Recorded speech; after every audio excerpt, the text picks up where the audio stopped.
மாதா தொலைக்காட்சியின் அன்பு நெஞ்சங்களே, பெரிய வியாழனுக்கான அந்த பாடல்களை எல்லாம் இன்றைக்கு நமக்கு எளிமையான விதத்தில், அதை எல்லாரும் புரிந்து கொள்கிற விதத்தில் அதை சொல்லிக் கொடுப்பதற்காக வந்திருக்கின்ற திருவாளர் ஜான் பெரிட்டோ அவர்களை நான் அன்போடு வரவேற்கிறேன். இந்த பாடல்களை எப்படி இசைக்கருவிலே வாசிப்பது, அதை எப்படி பாடுவது என்பதை குறித்து நமக்கு விளக்கமாய் சொல்லி கற்றுக் கொடுக்க வந்திருக்கிற திருவாளர் MS மார்ட்டின் அவர்களையும் அவருடைய குழுவினரையும் அன்போடு இந்த நிகழ்ச்சிக்கு வரவேற்கிறேன். மாதா தொலைக்காட்சியின் அன்பு நெஞ்சங்களே, உலகம் முழுவதும் இருக்கிற தமிழ் கூறும் கத்தோலிக்க திரு அவையின் அன்பு உள்ளங்களே, உங்கள் அனைவரையும் மீட்பின் கீதங்கள் என்ற இந்த நிகழ்ச்சிக்கு அன்போடு வரவேற்கின்றோம். இன்று ஆண்டவருடைய இரவு விருந்து, அதாவது பெரிய வியாழன் என்ற இந்த புனித நாளை நாம் சிறப்பிக்கின்றோம். இந்த நாளிலே பாடப்படக்கூடிய பாடல்களை இன்றைக்கு நாம் கற்றுக்கொள்ளலாம். திரு வழிபாட்டு ஆண்டினுடைய சிகரமாக இருக்கக்கூடியது பாஸ்காவின் முப்பெரும் விழா என்று சொல்லுவார்கள். அந்த முப்பெரும் விழாவிலே முதல் விழா பெரிய வியாழன். அதாவது இன்றைக்கு திருச்சபை குருத்துவத்தையும் நற்கருணையையும் நினைவுபடுத்தி இந்த விழாவை சிறப்பிக்க நம்மை அழைக்கின்றது. எனவே இன்றைக்கு பாடப்பட இருக்கிற எல்லா பாடல்களும் பார்த்தீங்கன்னா நற்கருணையை நமக்கு நினைவுபடுத்துவதாகவும் குருத்துவத்தையும் அதன் மாண்பையும் நினைவுபடுத்துவதாகவும் தான் இந்த பாடல்கள் எல்லாம் அமைந்திருக்கிறது. எனவே இன்றைக்கு நாம் முதலில் பார்க்கக்கூடிய ஒரு பாடல், இன்றைக்கு வாசகத்திற்கு முதல் வாசகத்திற்கு பிறகு நாம் பாட இருக்கிற பதிலுரை பாடல். இந்த பதிலுரை பாடல் திருப்பாடல் 116 மையப்படுத்தி இருக்கிறது. இதனுடைய பல்லவியாக கடவுளை போற்றி கிண்ணத்தில் பருகுதல் கிறிஸ்துவின் இரத்தத்தில் பங்கு கொள்வதே என்ற இந்த பல்லவியை 1 கொரிந்தியர் 10ஆம் அதிகாரம் 16வது வசனத்திலிருந்து நாம் எடுத்திருக்கிறோம். எனவே இந்த பாடலிலே ஆண்டவர் செய்த அந்த மீட்புக்குரிய செயல்களுக்கு மனிதர்களாகிய நாம் எல்லோரும் என்ன கைமாறு செய்ய முடியும்? இந்த மீட்பின் கிண்ணத்தை கையில் எடுத்து ஆண்டவருடைய திருப்பெயரை தொழுவதுதான் ஒரு சிறந்த ஒரு கைமாறாக இருக்க முடியும் என்ற ஒரு அர்த்தத்தோடு இந்த பாடலை நாம் பாட இருக்கிறோம். எனவே கடவுளை போற்றி புகழ்ந்து அவரது கிண்ணத்தில் பருகி அவரது இரத்தத்தில் பங்கு கொள்வோம் என்று ஒரு உண்மையான ஊழியனாய் நாம் இந்த பாடலை உணர்ந்து பாடுவோம். இந்த பாடலுக்குரிய அந்த ராகங்களை பற்றிய குறிப்புகளை நம்ம பிரிட்டோ சார் அவர்கிட்ட தெரிந்து கொள்ளலாம். தந்தையை நீங்கள் சொன்ன மாதிரியே நல்ல ஒரு ஆண்டவர் செய்த மகத்தான செயல்களுக்கு நன்றி கடப்பாடுடைய ஒரு ஆத்மாவினுடைய ஒரு அறைகோவில் இது. இதில் ஒரு மைனர் ராகத்தை பயன்படுத்தியிருக்கிறாங்க. வெஸ்டர்னில் அப்படியே கம்பேரிட்டிவாக சொன்னால் உதய ரவிச்சந்திரிகா ஏற்கனவே நம்ம பார்த்தது தான். கர்நாடக இசையில் மேஜர் மைனர்லாம் கிடையாது. மேஜர் தான் மைனர், மைனர் தான் மேஜர். இங்கே லயம் தான் முக்கியம். எவ்வளோ வேகமாக பாடினா அது ஹாப்பியாக, ஸ்லோவாக பாடினா சோகம். அப்படி இதில் இந்த உதய ரவிச்சந்திரிகாவை நல்லா ஹாப்பியாக மகிழ்ச்சியாக பயன்படுத்தியிருக்கிறாங்க. ஏன்னா அவர் நிறைய நன்மைகளை செஞ்சுருக்கிறார். அதுக்கு நான் கைமாறு செய்யணும், அதை ஒரு கங்கணம் கட்டிக்கிட்டு அது ஒரு உறுதிப்பாடோடு அவர் இந்த பாடலை பாடுறார். அதில் ஒரு இயற்கையாக இதயம் நெகிழ்ந்த ஒரு இழைவு உள்ளுக்குள்ளே இருக்குது. அதை உணர்ந்து இந்த ராகத்தை நம்ம பாடும்போது அந்த ஜப உணர்வு நல்ல அழகாக புலப்படும். சரி, இந்த பாடலை எப்படி நம்ம கீபோர்டில் வாசிக்கலாம், என்ன ஸ்டைல் யூஸ் பண்ணலாம், என்ன ஸ்கேலில் பாடலாம் அப்படிங்கிறத மார்ட்டின் அவர்கள்ட்ட தெரிஞ்சுக்கலாம். எஸ் ஃபாதர், இது நம்ம எல்லாரும் சர்ச் ஆர்கன் யூஸ் பண்ணலாம். இந்த பாட்டில் சி மைனர், அதாவது இந்த ராகத்தை எப்படி யூஸ் பண்ணணும்னா சகம பாணி சாணி பமக சா, இந்த ஒரு நோட்ஸை நீங்கள் பிடிச்சிட்டு சின்ன காந்தாரம் சின்ன நீ அப்படின்னு ஒரு இந்த முறை இருக்குது. அதை நீங்கள் பார்த்துக்குங்க. இதனுடைய பீட்டை நீங்கள் போட்டு தாளம் வாசிக்கணும்னா கீபோர்டு வச்சுக்கிறவங்க எல்லாருக்குமே கண்டிப்பாக இந்த கிளாசிக் 8 பீட் அப்படின்னு ஒரு பீட் இருக்கும். அதை வச்சுட்டு நீங்கள் டெம்போ 85 ஃபிக்ஸ் பண்ணணும். இதனுடைய கால பிரமாணம் 85 அப்படின்ற ஒரு டெம்போவை ஃபிக்ஸ் பண்ணிவிட்டு அதுக்கப்புறம் நீங்கள் இந்த பாட்டை வாசிக்கினா அழகாக இருக்கும்.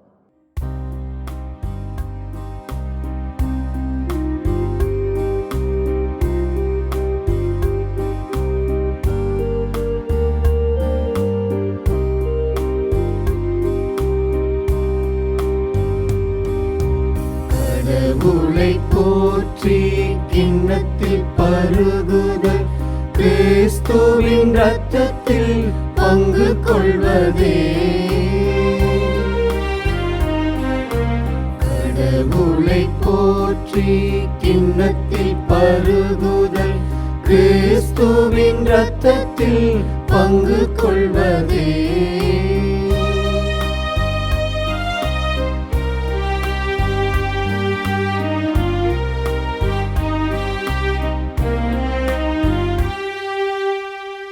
ஆண்டவர் எனக்கு செய்த எல்லா நன்மைகளுக்காகவும் நான் அவருக்கு என்ன கைமாறு செய்வேன். மீட்பின் கிண்ணத்தை கையில் எடுத்து ஆண்டவரது பெயரை தொழுவேன். கடவுளை போற்றி கிண்ணத்தில் பருகுதல் கிறிஸ்துவின் இரத்தத்தில் பங்கு கொள்வதே. கடவுளை போற்றி கிண்ணத்தில் பருகுதல் கிறிஸ்துவின் இரத்தத்தில் பங்கு கொள்வதே. ஆண்டவர் தம் அன்பர்களின் சாவு அவரது பார்வையில் மிக மதிப்புக்குரியது. ஆண்டவரே, நான் உண்மையாகவே ஊழியன், நானும் பணியாள், அடியானின் மகன். என் கட்டுகளை நீ அவிழ்த்து விட்டீ. கடவுளை போற்றி கிண்ணத்தில் பருகுதல் கிறிஸ்துவின் இரத்தத்தில் பங்கு கொள்வதே.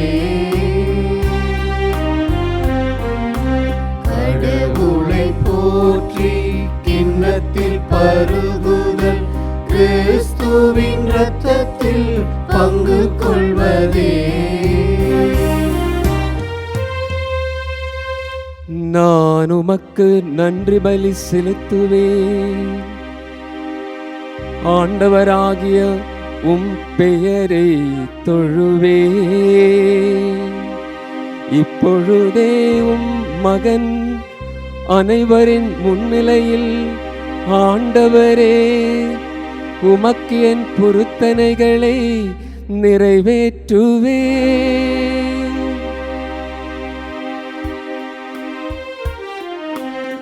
கடவுளை போற்றி கிண்ணத்தில் பருகுதல் கிறிஸ்துவின் இரத்தத்தில் பங்கு கொள்வதே. கடவுளை போற்றி கிண்ணத்தில் பருகுதல் கிறிஸ்துவின் இரத்தத்தில் பங்கு கொள்வதே. பதிலுரை பாடல் எப்படி பாடணும்னு பார்த்தாச்சு. அதைத் தொடர்ந்து இரண்டாவது வாசத்துக்கு பிற்பாடு நற்செய்திக்கு முன் நாம் பாடக்கூடிய அந்த வாழ்த்தொலியை நாம் இப்போ பார்க்க போகிறோம். இந்த வாழ்த்தொலியானது யோவான் நற்செய்தி 13ஆம் அதிகாரம் 34வது வசனத்திலிருந்து எடுக்கப்பட்டிருக்கிறது. ஒருவர் மற்றவரிடம் அன்பு செலுத்துங்கள் என்ற ஒரு புதிய கட்டளை ஆண்டவர் கொடுக்கிறார். இந்த பெரிய வியாழன் என்று ஒரு முக்கியமான ஒன்றை நாம் நினைவு கூற வேண்டியது இந்த புதிய கட்டளை கொடுக்கப்பட்ட ஒரு புனிதமிக்க நாள் இந்த நாள். அதை நினைவுபடுத்தும் விதமாக இந்த வாழ்த்தொலியை அமைத்திருக்கிறார்கள். இந்த வாழ்த்தொலி என்ன ராகத்தில் அமைக்கப்பட்டிருக்குது, அதனுடைய முக்கியத்துவம் என்ன அப்படிங்கிறத நீங்கள் சொல்லுங்கள். இந்த வாழ்த்தொலி நடபைரவி என்ற ராகத்தில் அமைக்கப்பட்டிருக்கிறது. நடபைரவின்னா நடன அழகின் அர்த்தம். அபிநயத்துக்கு ரொம்ப நிறைய பாடல்கள் இந்த ராகத்தில் இருக்குது. சரி. அல்லது இதனுடைய கிளை ராகத்தில் இருக்குது. நல்ல கெஞ்சல், இறைஞ்சல், கொஞ்சல் போன்ற பல்வேறு உணர்வுகளை உள்ளடக்கியது. ஆண்டவர் புதியதோர் கட்டளை கொடுக்குறார். அதனால் வேகமாக அவங்கள மிரட்டி உருட்டியெல்லாம் சொல்ல முடியாது, கொடுக்க முடியாது. இப்படியே பணிவா, அப்படியே தொட்டு தடவி, எப்பா இப்படி தான் இருக்கணும், அதுதான் உண்மை, அதுதான் நிஜம், நிலைக்கும்ன்ற மாதிரி அந்த ஒரு பணிவோட பாங்கோடு சொல்கிறார் இல்லைங்களா. அதனால் நல்லா சிந்திச்சு தான் இந்த ராகத்தை ஃபிக்ஸ் பண்ணியிருக்கிறாங்க. இந்த நடைபெறும் ராகம் நான் ஏற்கனவே சொல்லுவது போல் ஒரு இரங்கல் பண்ணாக இருந்தாலும் இது ஒரு உலக சரித்திரத்தையே மாற்றிய ஒரு புதிய கட்டளையை ஒரு நிறுவலாக ஆண்டவர் கொடுக்கறதுனால இந்த ராகத்தை ஒரு வித்தியாசமாக பயன்படுத்தியிருக்கிறாங்க. அந்த உணர்வோடு இந்த ராகத்தை மகிழ்ச்சியாக நம்ம பாடணும். சரி, அதை எப்படி பாடலாம் அப்படின்றத பார்க்கலாம். இப்போ அது என்ன ஸ்கேலில் வாசிக்கிறீங்க சொல்லிடலாம். இது வந்து சி மைனர் ஸ்கேலில் வாசிக்கிறேன் ஃபாதர். இது எப்படின்னா ஆலாபனை தான். இதில் நீங்கள் தாளம் எதுவும் யூஸ் பண்ண வேணாம், அப்படியே ஆலாபனையாக பாடினாலே ரொம்ப அழகாக இருக்கும். ஆனால் இதில் நிறைய அந்த சங்கதிகளெல்லாம் அழகாக வச்சுருக்காங்க. அதில் கொஞ்சம் புரிஞ்சுட்டு பாடினீங்கன்னா இந்த ராகத்துடைய பாவம் அழகாக இருக்கும். எல்லாரும் பக்தியில் கொண்டு போகிறதுக்கு ரொம்ப அது வசதியாக இருக்கும். இந்த வாழ்த்தொலியை வந்து எல்லாரும் சேர்ந்து தான் பாடணும். மொத்த திருவையும் சேர்ந்து பாடக்கூடிய ஒரு வாழ்த்தொலி இது. இருந்தாலும் நாம் இதை நுணுக்கமாக கற்றுக்கொள்ள வேண்டும் என்பதற்காக திரு மார்ட்டின் அவர்கள் அதை தனியாக பாடி காட்டுவார். தனியாக பாடும்பொழுது இன்னும் நல்லா சுலபமாக கற்றுக்கொள்ளலாம். நம்ம பாடி கற்றுக்கொள்ளலாம். இப்போ பாடுங்க. ஒருவர் மற்றவரிடம் அன்பு செலுத்துங்கள் என்னும் புதிய கட்டளையை நான் உங்களுக்கு கொடுக்கிறேன். நான் உங்களிடம் அன்பு செலுத்தியது போல நீங்களும் ஒருவர் மற்றவரிடம் அன்பு செலுத்துங்கள் என்கிறார் ஆண்டவர். அருமையாக பாட நாம் இப்பொழுது கேட்டோம். இதற்கப்புறம் பார்த்தீங்கன்னா இன்றைய திருவழிபாட்டிலுடைய ஒரு முக்கிய நிகழ்வு காலடிகளை கழுவும் சடங்கு. அது ரொம்ப முக்கியமான ஒன்று. இந்த பெரிய வியாழனன்று அதை நம்ம எல்லா இடங்களிலும் பார்க்கலாம். இந்த காலடிகளை கழுவுவது அப்படிங்கிறது ஒரு அடிமையினுடைய வேலை. பழைய ஏற்பாட்டில் அந்த அடிமைகளை பற்றி நாம் நிறைய வாசிக்கலாம். அடிமைகளுடைய முக்கியமான பணிகளில் ஒன்று காலடிகளை கழுவுவது. அப்படி ஒரு அடிமையின் பணியை ஆண்டவர் செய்கிறார் இங்கே. அதனால்தான் பேதுரு வந்து வேண்டாம் ஆண்டவரே அப்படின்னு சொல்லுவார். ஆண்டவரை நீராயன் காலடிகளை கழுவுவது வேண்டாம், ஏன்னா இது ஒரு அடிமை செய்யக்கூடிய வேலையை என் ஆண்டவர் செய்வதா அப்படின்னு கேட்பார். ஆனாலும் ஆண்டவர் சொல்வார், இல்லை இல்லை, இதை நான் செய்தாக வேண்டும் என்று சொல்லி அதை செய்து கடைசியில் சொல்வார், நான் உங்களுக்கெல்லாம் ஒரு முன்மாதிரியாக இதை செய்து காட்டினேன், இப்படித்தான் நீங்கள் உங்களுடைய இறைப்பணியை செய்யணும் அப்படின்னு சொல்கிறார். ஒரு குருத்துவ பணி, அந்த குருத்துவ பணியை எப்படி செய்யணும்னா ஒரு அடிமையின் அளவிற்கு தாழ்த்தி கொண்டு செய்ய வேண்டும் என்ற ஒரு அர்த்தத்தை நமக்கு எல்லாருக்கும் விளங்கும்படியாய் இந்த காலடிகளை கழுவும் சடங்கு நடைபெறுகிறது. இந்த நேரத்தில் அந்த அர்த்தத்தை உள்ள பாடலை நாம் பாட இருக்கிறோம். இது யோவான் நற்செய்தி 13ஆம் அதிகாரம் 6-8 வரை உள்ள அந்த இறை வசனங்களைத்தான் பாடலாக அமைத்திருக்கிறார்கள். இதை எப்படி எந்த ராகத்தில் அமைக்கப்பட்டிருக்கு, இது எப்படி பாடலாம் அப்படிங்கிறத திரு பிரிட்டோ சார்கிட்ட கேட்கலாம். மீண்டும் மீண்டும் இந்த இரங்கல் பண்ணை பயன்படுத்துகிறாங்க பாருங்கள். அதில் ஒரு ஆழமான செய்தி இருக்குது. நீங்கள் சொன்னீங்க பணிவிடை செய்தி. இந்த பெரிய வியாழனே அந்த பணிவிடையுடைய மையம்தான் இல்லைங்களா? ஆமாம். அது மட்டும் இல்லாமல் அந்த பணிவிடையில் அந்த நெஞ்சம் பதற பேதுரு, ஐயோ எஜமானர் நீரா அப்படி செய்கிறீங்க போன்ற பல்வேறு உணர்வுகளை உள்ளடக்கிய ஒரு காட்சிப்படுத்துதலை நம்ம பார்க்கலாம். அதற்கு இந்த நடப்பயிர் நான் ஏற்கனவே சொன்னேன், அது ஒரு நடனத்திற்கு பின்னணியாக பல காலமாக இசை நாடகங்களில் பயன்பட்டது. அதெல்லாம் மனசில் வச்சுக்கிட்டு தான் இந்த பல்வேறு பணிவிடை காட்சிகள், அதில் பதறல், அதே நேரத்தில் ஆண்டவருடைய வலியுறுத்தல், கடைசியில் அவர் என்ன சொல்ல வராருன்றதை மக்கள் அதை புரிஞ்சுக்கிட்டு அவங்க கடைசியில் பணிஞ்சு பேதுருவே அப்படின்னா நீங்கள் என்ன முழுக்க கழுவுங்க அப்படின்னு கடைசியில் அவர் சரண்டர் ஆகிறார். ஸோ அந்த சரண்டர் எல்லாம் சரணாகதி எல்லாமே சேர்ந்து இந்த நடபைரவி ராகம் இந்த அத்தனை கருத்துக்களையும் நல்லா தூக்கி கொடுக்குது, நல்ல ஒரு புலப்பாட்டுக்கு வழிவகுக்குது. ஏற்கனவே முன்ன பாடின மாதிரி அதே உணர்வோடு இதையும் பாடினா மிக சிறப்பாக இருக்கும். நம்ம இப்போ பாட கேட்கலாம். என்ன ஸ்கேலில் இதை வாசிக்கலாம், எப்படி பாடலாம்? நம்ம ஒரு கட்ட ஸ்ருதின்னு சொல்லலாம். சி மைனர் அந்த ஸ்கேலில் தான் இந்த பாட்டு வரும். நீங்கள் சர்ச் ஆர்கன் அந்த வாய்ஸை நீங்கள் யூஸ் பண்ணி வாசித்தா ரொம்ப அந்த டிவைன் வரும். ஆண்டவரே நீராயின் காலடிகளை கழுவப் போகிறேன், அதற்கு இயேசு நான் உன் காலடிகளை கழுவாவிட்டார். உனக்கு பங்கில்லை என்றார். சீமோன் பேதுருவிடம் அவர் வந்தபோது பேதுரு அவரை நோக்கி கூறினார், ஆண்டவரே, நீரா என் காலடிகளை கழுவப் போகிறீர்? அதற்கு இயேசு, நான் உன் காலடிகளை கழுவாவிட்டால் என்னோடு உனக்கு பங்கில்லை என்றார். நான் செய்வது இன்னதென்று இப்போது உனக்கு புரியாது, பின்னரே புரிந்து கொள்வாய். ஆண்டவரே, நீரா என் காலடிகளை கழுவப் போகிறீர்? அதற்கு இயேசு, நான் உன் காலடிகளை கழுவாவிட்டால் என்னோடு உனக்கு பங்கில்லை என்றார். காலடிகளை கழுவும் சடங்கில் பாடக்கூடிய அந்த பாடலை ரொம்ப அழகாக நம்ம பார்த்துட்டோம். இதே போல் நீங்கள் பாடினீங்கன்னா ரொம்ப அந்த பக்தி பரவசத்தோடு ரொம்ப நல்லாயிருக்கும் கேட்பதற்கு. இந்த காலடிகளை கழுவும் சடங்கு முடிந்த பிற்பாடு காணிக்கை பவனி அன்றைக்கு நடைபெறும். இந்த காணிக்கை பவனியின் பொழுது நமக்கு தமிழக திரு அவையில் காலகாலமாக நம்ம ரொம்ப பாரம்பரியமாக பாடக்கூடிய ஒரு பாடல், உண்மை அன்பு எங்குள்ளதோ அங்கே இறைவன் இருக்கின்றார் என்ற அந்த பாடல் ரொம்ப அழகான ஒரு பாடல். இந்த புதிய மொழிபெயர்ப்புக்கு ஏற்ப வார்த்தைகளில் மாற்றங்கள் செய்யப்பட்டிருக்கிறது. அதனால் இந்த புதிய மொழிபெயர்ப்பை நாம் உள்வாங்கி இந்த வார்த்தைகளை பயன்படுத்தி நாம் இந்த பாடலை நாம் பாட கற்றுக்கொள்ள வேண்டும். இந்த பாடலில் பார்த்திங்கன்னா உண்மையான அந்த முழுமையான அன்பு எங்கே இருக்கிறதோ அங்கே இறைவன் இருக்கிறார் என்ற பல்லவியோடு நாம் இந்த பாடலை துவங்குகிறோம். இப்போ உண்மையான அன்பு அப்படின்னா அது யார் கிட்ட இருக்குது அப்படின்னா அது கிறிஸ்துவிடம் தான் அந்த உண்மையான அன்பை நாம் பார்க்க முடியும். கிறிஸ்து நம்மீது காட்டிய அந்த அன்பு தான் அந்த உண்மையான அன்பு. எனவே அந்த அன்பான இறைவனை தெய்வ பயத்தோடு நாம் எல்லோரும் அன்பு செய்ய வேண்டும்.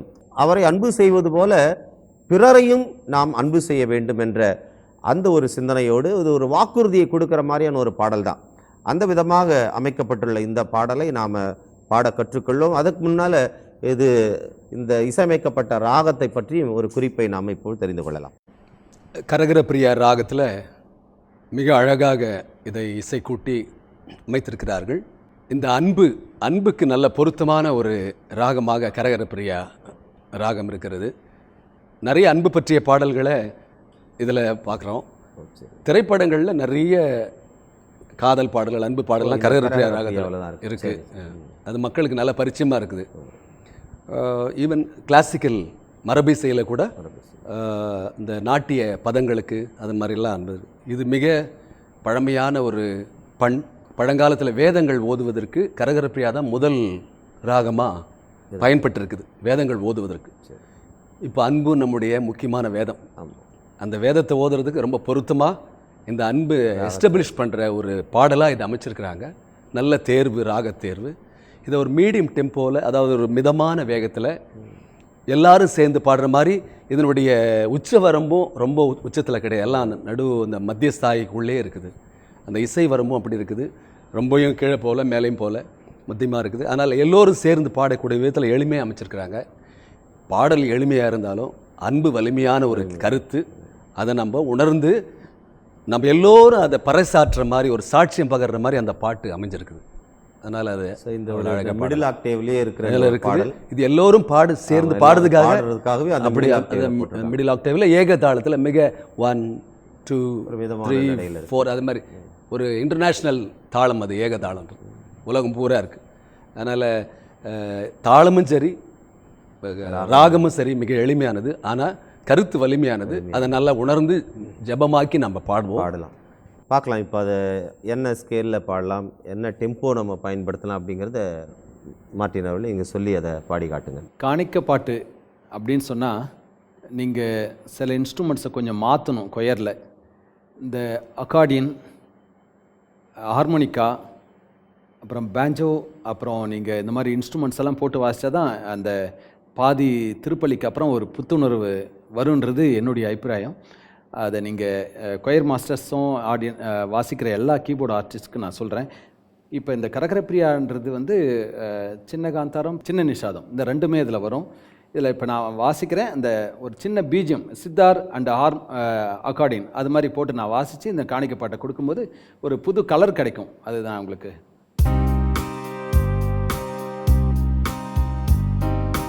டெம்போ வந்து இது நீங்கள் 90 வச்சுக்கலாம்.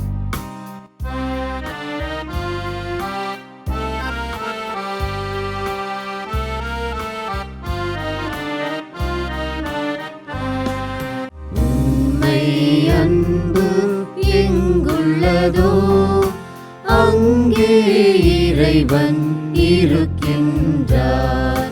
உண்மை அன்பு எங்குள்ளதோ அங்கே இறைவன் இருக்கின்றார்.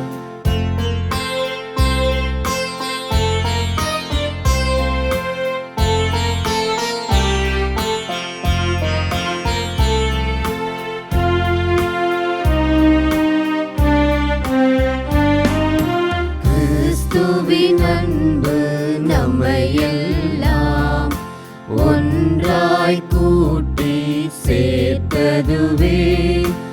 அவரில் அக்களித்திடுவோம் யாம், அவரில் மகிழ்ச்சி கொள்வோமே. உண்மை அன்பு எங்குள்ளதோ அங்கே இறைவன் இருக்கின்றார். இந்த ராகு குறிப்புகளை பயன்படுத்தி நீங்கள் மற்ற சரணங்களை நீங்கள் சுலபமாக பாட முடியும். இப்போது இன்றைய வழிபாட்டில் ரொம்ப முக்கியமான ஒரு பகுதி நற்கருணை இடமாற்று பவனி அப்படின்னு ஒன்று இருக்குது. அதாவது இயேசு ஆண்டவர் தன்னுடைய அன்பு தந்தையிடம் வேண்டுவதற்காக கெத்சமனி தோட்டத்திற்கு தன்னுடைய சீடர்களோடு போனார் இல்லையா? அந்த ஒரு பவனியை இந்த நற்கருணை பவனி இன்றைக்கு நமக்கு நினைவுபடுத்துகிறது. அப்பத்தை தன்னுடைய உடலாகவும் இரசத்தை தன்னுடைய இரத்தமாகவும் மாற்றி நமக்கு வாழ்வளிக்கும் உணவாக இயேசு தன்னையே கொடுக்கிறார். இதுதான் நற்கருணை. கத்தோலிக்க திருவையினுடைய மையம், அந்த விசுவாசனுடைய மையமே இதுதான், நற்கருணை. இந்த நற்கருணை என்ற இந்த திருவருட்சாதனத்தை விசுவசித்து அதை நாம் ஆராதித்து பாடக்கூடிய ஒரு பாடலாகத்தான் இந்த பாடுவாய் என்னாவே என்ற இந்த பாடல் நமக்கு கொடுக்கப்பட்டிருக்கிறது.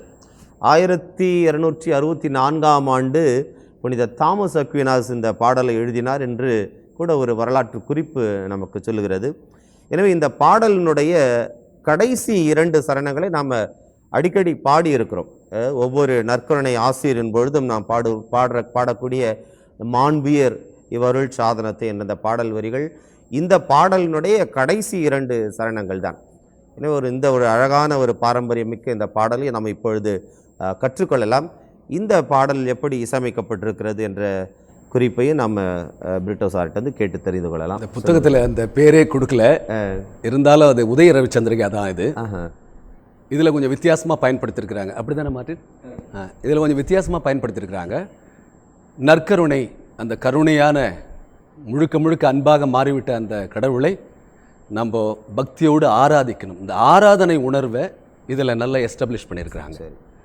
அந்த பாடுவேன் எந்த விதமான ஆர்ப்பாட்டமும் இல்லாமல் நெஞ்சுருக அப்படியே ஒரு பவனியோட நற்கருணை எடுத்துக்கிட்டு போகும்போது ஒரு நொடியும் ஆண்டவரை ஆராதித்து அவரோடு ஒன்றுகின்ற அந்த ஒரு ஆத்ம அனுபவத்தை தருகின்ற அமைதியான ஒரு சூழலுக்கு இந்த உதய ரவிச்சந்திரிகா ரொம்ப அழகாக பயன்படுத்தியிருக்கிறாங்க. இப்போ பாடுறது நம்ம அந்த சின்ன பிள்ளையா இருக்கும்போது இந்த பாட்டெல்லாம் பாடும்பொழுது மனசு அங்கங்க போகாது. அப்பெல்லாம் எனக்கு நம்மளுக்கு என்ன ராகத்தை பற்றி தெரியாது, இருந்தாலும் அதை பாடுகிற பொழுது அந்த ஒரு உணர்வு, அந்த என்ன அந்த தெய்வ பயம், அந்த பக்தி வந்துடும். அது ரொம்ப வந்துடும். ரொம்ப அழகான இந்த பாடலை எப்படி பாடலாம், கீபோர்டில் எப்படி வாசிக்கலாம்? என்ன கீபோர்டில் பாடுவாய் என்னாவே இந்த பாடல் வாசிக்கும் போது வாசிக்கிற ஆர்டிஸ்ட் எதுவும் பக்கவாத்தியம் எதுவுமே இல்லாமல் ஒன்லி ஆர்கன், சேப்பல் ஆர்கன் அப்படின்ற ஒரு ஆர்கனை யூஸ் பண்ணி நீங்கள் பாடினீங்கன்னா ரொம்ப பியூட்டிஃபுல்லாக வந்து அமையும். அதை நாங்கள் இப்போ பாடுறோம். பாடுவாயின் நாவே, மாண்புமிக்க உடலின் மறைபொருளை, பாரின் அரச சீருயர்ந்த வயிற்றுதித்த கனியவர்த்தம் பூதலத்தை மீட்க சிந்தும் விலை மதிப்பில்லாதுயர்ந்த தூயரத்த மறைபொருளை எந்த நாவே பாடுவாயே.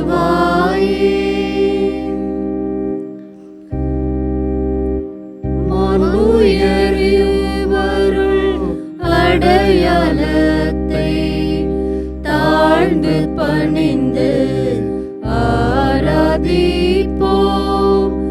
பழைய நியம முறைகள் அனைத்தும் இனி மறைந்து முடிவு பெறுக. புதிய நியம முறைகள் வருக. புலன்களாலே மனிதன் இதனை அறிய இயலா குறையை நீக்க நம்பிக்கையின் உதவி பெறுக. தந்தை அவர்க்கும் மகனவர்க்கும் புகழ்ச்சியோடு வெற்றியார்ப்பும். மீட்பின் பெருமை மாட்சிமையோடு வலிமை வாழ்த்து யாவுமாக. இருவரிடமாய் வருகின்றவராம் தூய ஆவி ஆனவர்க்கும் அளவில்லாத சம புகழ்ச்சி என்றுமே உண்டாகுக. ஆமென். ரொம்ப அமைதியாக இந்த பாடலை நாம் நிறைவுக்கு கொண்டு வந்திருக்கிறோம். பெரிய வியாழனுடைய இந்த பாடலெல்லாம் பார்க்கும் பொழுது, இந்த பெரிய வியாழன் இந்த பாடல் முடிந்த பிற்பாடு உண்மையிலே எல்லாரும் அமைதியாக தான் இருக்கணும் அப்படிங்கிறது தான் திருச்சபை நமக்கு சொல்லிக் கொடுத்துருக்கிறது. அமைதியாக அடுத்த நாள் வரை ஆராதனை, நற்கருணை ஆராதனையில் பங்கு பெற வேண்டும். அந்த ஒரு அமைதி எல்லாருடைய உள்ளத்திலும் இருக்க வேண்டும். இன்றைக்கு இந்த அமைதியோடு, இந்த உள்ளத்தில் பெற்றிருக்கிற அமைதியோடு இந்த நிகழ்வை நாம் நிறைவுக்கு கொண்டு வருகிறோம். இன்றைக்கு இந்த பாடல்களெல்லாம் நமக்கு மிகச்சிறப்பாக அந்த பாடலுடைய வரலாற்று பின்னணி, இன்னும் அதனுடைய ராகங்களை பற்றி நமக்கு மிக அழகாக சொல்லிக் கொடுத்து, எப்படி பாட வேண்டும் என்றெல்லாம் சொல்லிக் கொடுத்த திருவாளர் ஜான் பிரிட்டோ அவர்களுக்கும் திரு மார்ட்டின் அவர்களுக்கும் நம்முடைய பாடகர்கள் அத்தனை பேருக்கும் நன்றிகளை தெரிவித்துக் கொள்கிறோம். மாதா தொலைக்காட்சியினுடைய அன்பு நெஞ்சங்களே, தொடர்ந்து எங்களோடு இணைந்திருங்கள். புனித வெள்ளிக்கான பாடல்களையும் இதே போல் நாம் எளிமையான விதத்தில் நாம் கற்றுக்கொள்ளலாம். அதுவரை உங்களிடமிருந்து நாங்கள் விடைபெற்றுக் கொள்கிறோம். இயேசுவுக்கே புகழ், இயேசுவுக்கே நன்றி, மரியே வாழ்க. பாடுவாயின் நாவே, மாண்புமிக்க உடலின் மறைபொருளை, பாரின் அரச சீருயர்ந்த வயிற்றுதித்த கனியவர்த்தம் பூதலத்தை மீட்க சிந்தும் விலை மதி